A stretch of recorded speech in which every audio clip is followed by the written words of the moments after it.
kembali lagi di Kupas Berita. Udah ya, nggak usah perkenalan, karena ini bapak ini adalah host tetap dari Kupas Berita ya. Pokoknya udah pada kenal deh. Udah pada kenal lah ya. Nah Bang, jadi ini sebenarnya kasusnya udah dari tahun kemarin, cuman entah kenapa viral lagi gitu. Soal bukan entah kenapa. Bukan emang lagi viral, bukan di viral. Sekarang lagi proses pengadilan. Oh, proses pengadilan ya. Jadi sedang sidangnya lagi berjalan nih. Oh, sidangnya lagi berjalan, kata Yaitu, netizen. Ada apa nih gitu. Jadi kasus korupsi Bapak Syahrul Yassin Limpo. SYL. Mantan Menteri Pertanian.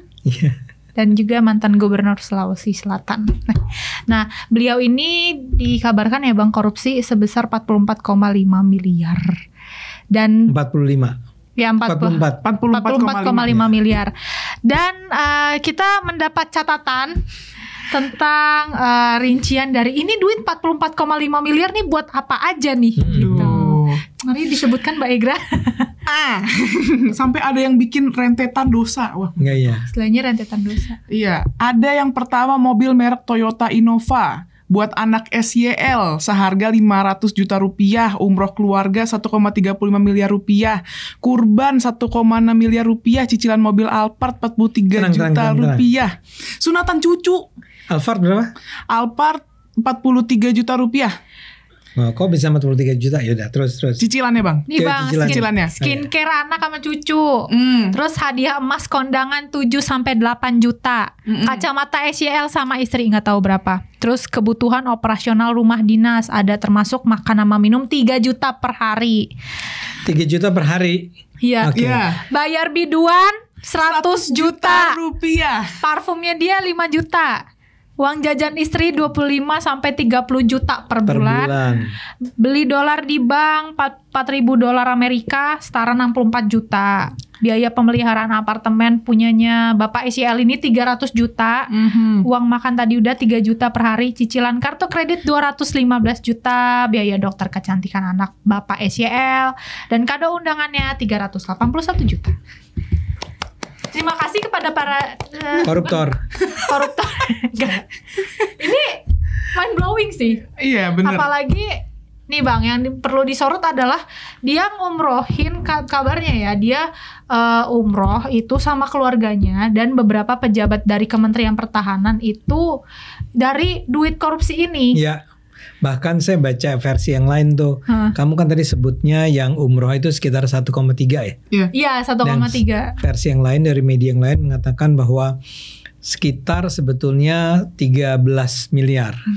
Itu dengan artinya mengumrohkan bukan cuma, kalau umroh tuh kan biasanya sekitar 25-30 ya. Itu mungkin yang murah ya. Mungkin kalau SYL maunya yang 50 kali ya. Eksklusif. Tapi kalau yang rame-rame kali ini juga biaya ini sekitar 25-an gitu. Nah itu diperkirakan jumlahnya sekitar 13 miliar rupiah untuk umroh. Bang, tapi kalau misalnya untuk umroh itu kayak bener tiket pesawat terus dia di sana akomodasi gitu ya Bang? Udah sama. Biasanya kalau kita paket umroh tuh memang lengkap udah. Jadi dari tiket pesawatnya, di sana di hotel mana gitu ya. Bahkan dapat makan sih, makan siang, makan malam gitu. Mungkin nih kalau mahal karena maunya yang VVIP. Mungkin. Tapi kalau jumlah yang dia umrohin juga puluhan orang, itu nggak cuma keluarga dia loh. Kalau yang 13 miliar, itu juga pejabat-pejabat kayak begitu, ya. Ya angkanya jadi logis kalau 13 miliar itu. Nah, ini kan kalau bahas korupsi ya Bang, nggak ada habis-habisnya. Maksudnya ini Bapak Syahrul Yassin Limpo, terus kemarin ada pengusaha juga, suaminya artis, Mas Harvey Muiz, terus kemarin juga yang viral adalah mantan Menkominfo Bapak Joni Plate. Itu benar-benar katanya karena korupsi dari Kemenkominfo ini kayak banyak akhirnya daerah-daerah terpencil yang nggak dapat akses internet ya. Salah satu dampaknya seperti itu yang aku baca di internet. Nah, gini Bang, karena kan kayak kok bisa gitu, maksudnya udah istilahnya korupsi, banyak juga rakyat sengsara, tapi gimana ya, hukumannya tuh cuma 2 tahun, bahkan kayak istilahnya hukumannya itu lebih ringan dari, kalau Bang Ade pernah dengar kasus nenek-nenek yang nyolong ayam, nyolong sendal yang or 4-5 tahun or something gitu. Yeah. Maksudnya apakah budaya korupsi ini benar-benar susah itu ya buat dihilangin atau gimana? Pertama saya sih merasa ya kalau yang kamu sebut 2 tahun itu agak extraordinary itu. Jarang yang sampai udah segede ini. Berapa sih dia dituduhnya tadi? 44 miliar. Iya. 44 miliar kan? Iya, Tadi benar. dikatakan. Ya kalau 44 miliar nggak mungkin lah cuma 2 tahun ya. Pasti lebih dari itu. Tapi anyway yang poin kamu saya rasa benar. Yaitu bahwa orang sekarang ini seperti nggak takut untuk korupsi. Ya. Setuju. Ini barangkali gini.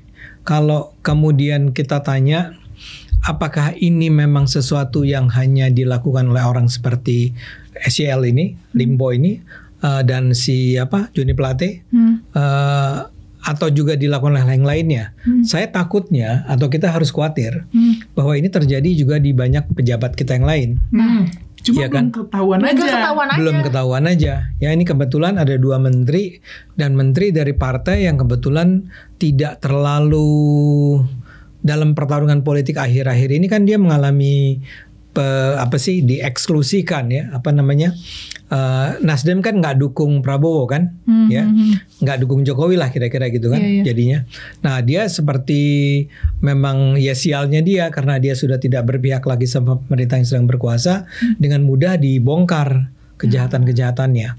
Sehingga pertanyaannya tetap adalah bahwa apakah ini hanya oleh 2 menteri atau juga oleh menteri-menteri yang lain?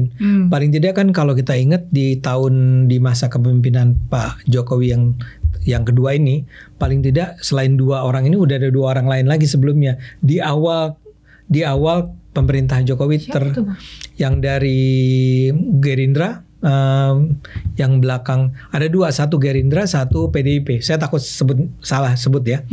Tapi waktu itu ada Gerindra, PDIP. Pada tahun pertama pemerintah Jokowi berdiri, terbentuk. Jadi paling tidak udah ada 4 menteri nih pada era ini. Nah kita nggak tahu ada menteri-menteri yang lain nggak yang juga melakukan hal yang serupa dalam jumlah yang lebih kecil atau lebih besar atau kurang lebih sama. Belum lagi kita harus khawatir dengan berbagai pejabat lainnya. Pejabat lainnya itu dari ada dirjen-dirjennya, ada direktur-direkturnya sampai terus ke bawah ya. Karena kalau kita lihat apa yang dilakukan oleh si Limpo ini kan sebetulnya cara korupsinya itu agak barbar banget. Jadi dia misalnya gini, kamu atasan saya ya, kamu bawahan saya, kamu atasannya dia.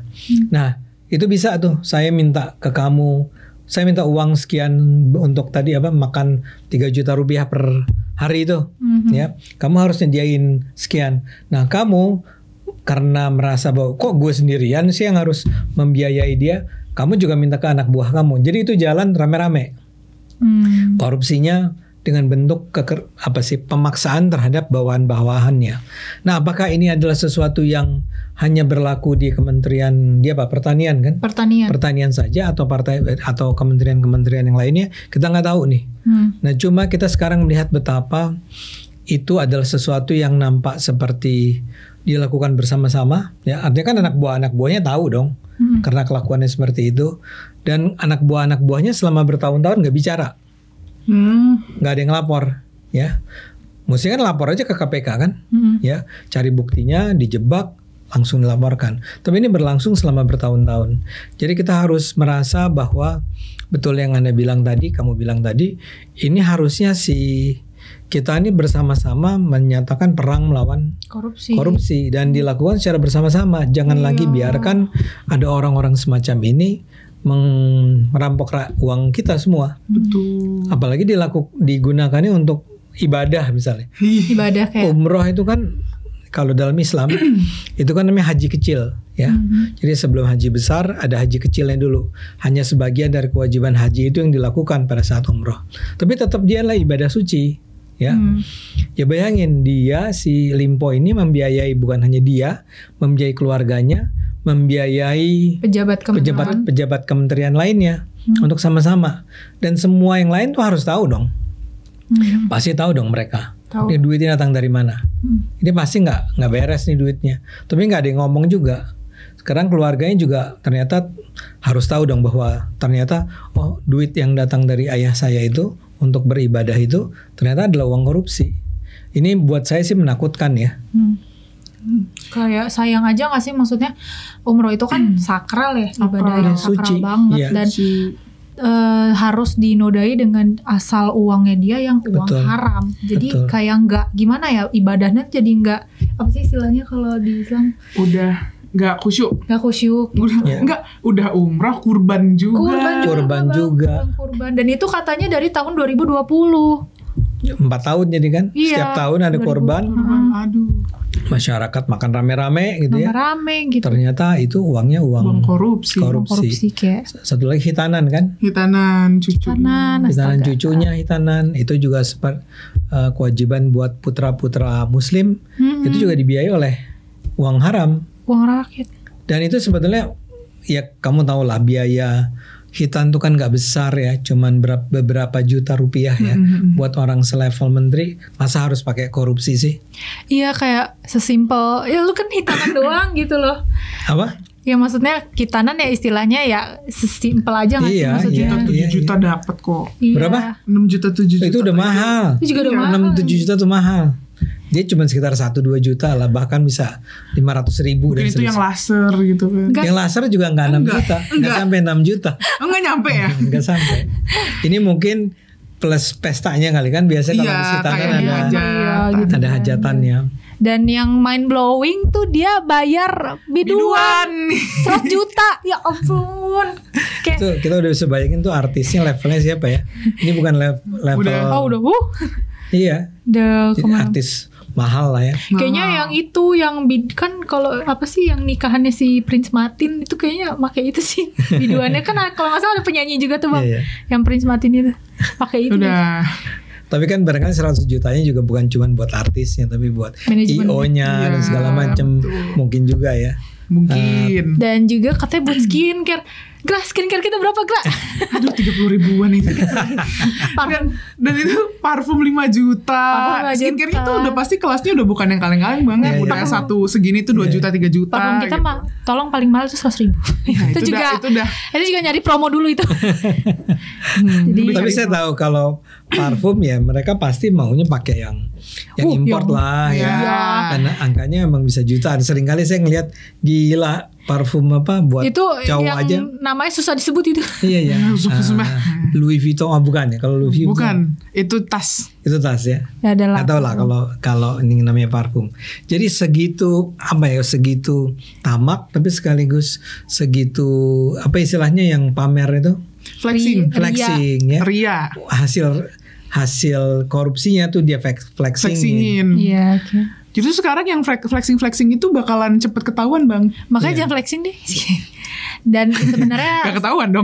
ya sayang sih, kayak maksudnya kan kayak ini nih mungkin ini relate ya bang, kayak mamaku tuh belanja, istilahnya belanja kebutuhan pokok kok naik, dan naiknya tuh melambung. Sebenarnya bukan masalah sesudah lebaran atau enggak, karena emang harga barang kok tiba-tiba naik tapi kesediaan barangnya langka gitu. Dan istilahnya kan bisa ya dari uang-uang kementerian-kementerian ini nih yang korupsi itu kan seharusnya bisa dicari solusi jalan keluarnya gimana nih biar ketersediaan barang tetap ada, nggak langka tapi harganya juga tetap stabil. Maksudnya sesimpel itu gitu. Bisa Kayak dari aku yang disubsidi. Nah, orang tapi awam. saya harus bilang bahwa itu jauh lebih rumit kalau soal Iya. harga ya. Ini ada soal kondisi internasional, Iya kondisi sih. pasar dunia dan seterusnya. Tapi memang kita kan sedih ya bahwa kayak yang tadi kamu sebut kan yang soal bahwa kalau saja si Johnny Plate itu tidak mengkorupsi apa tuh dana BTS, Dan iya, kan sebetulnya masyarakat akan dengan Iya, mudah mengkonsumsi internet, menggunakan Mengakses, internet ya. iya. Nah, sekarang bayangin kalau Menteri Pertanian dia korupsi, uangnya tuh pas kita duga kan ada kaitannya sama penyediaan pangan kali Iya, ya. penyediaan pangan. Ya gitu kan, macam-macam sayuran, buah-buahan, daging dan seterusnya.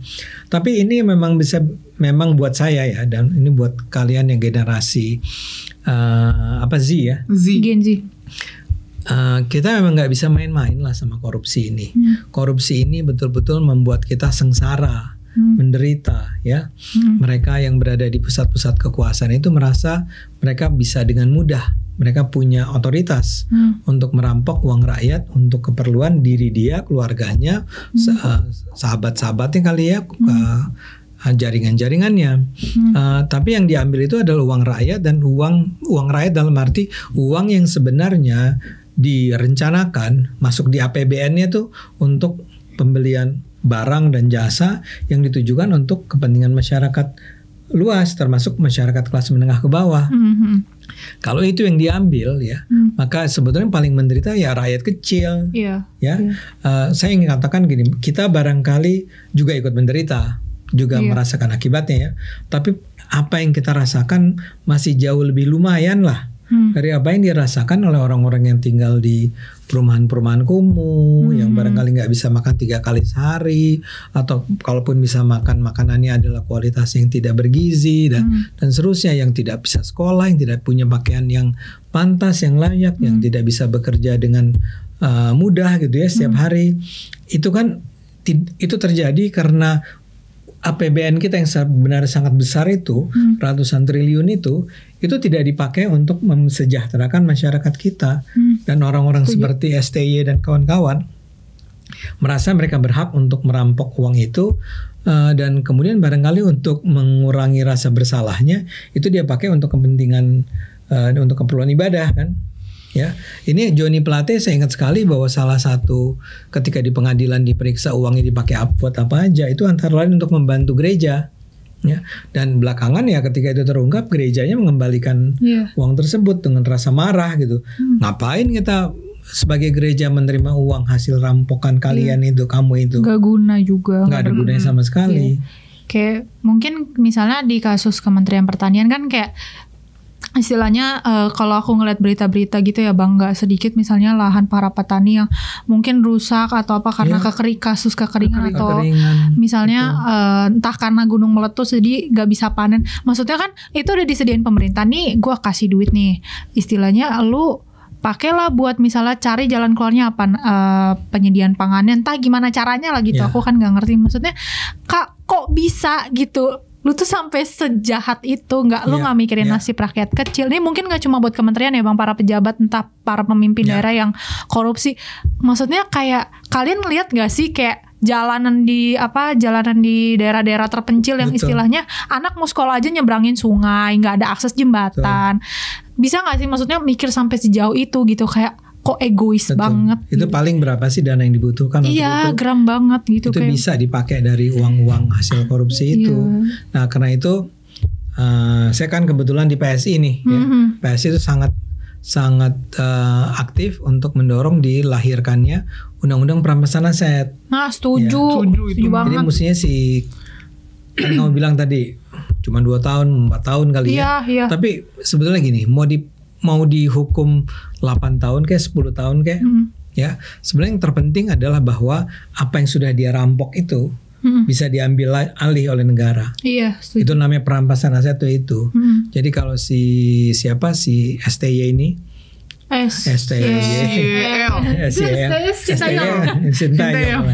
SCL ini harusnya jadi kan dia udah merampok 44 miliar. Nah dia harus balikin tuh 44 miliar.